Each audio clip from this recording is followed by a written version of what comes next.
every brother that's caught in the crossfire.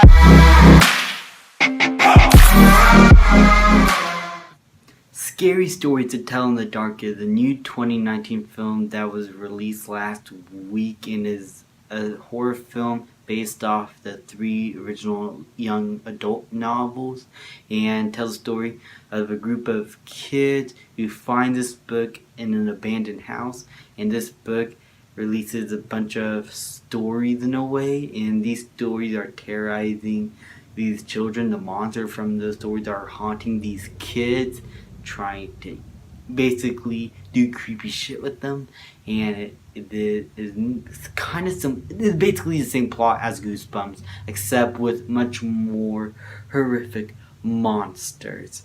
And so with that, I want to talk about the negatives I have with the movie, and that is the pretty much lack of originality.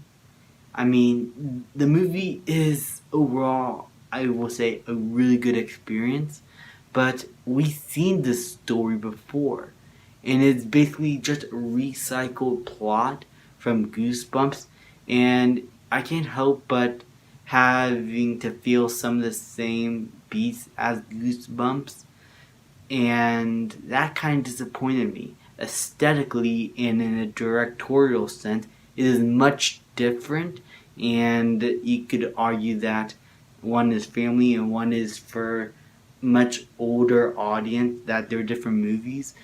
The story and plot is basically the same, just with a few differences to keep it apart.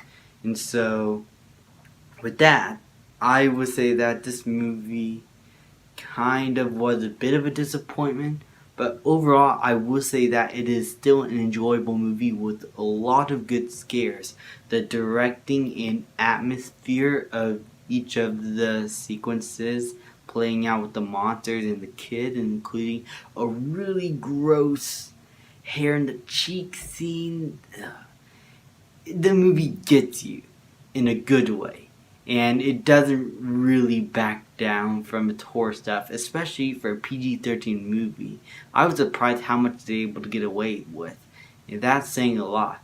And all the horror stuff going throughout the film was really entertaining. The kids and acting, for the most part, is pretty good. The kids sell it being scared, including in the much more horrific scenes. But it was in those little character moments, I think they're fine, but they never give anything special. The music is beautiful. It is creepy, it is scary, it knows when to build a scene up. Sometimes there's a few jump scares, but they're not like false jump scares. They really build the atmosphere really well. This movie does live up to what it's supposed to be in some ways, even though it does lack a bit of originality. I will still suggest you guys go check it out. It's a really fun horror film, but I don't think it is one of the best horror films of the year. And I'm gonna give Scary Story to Tell in the Dark a B. Thank you guys so much for watching. Please like, subscribe, comment, and I'll see you guys next time. So heaven, if you sent us down, so we can build a playground for the sinners to play a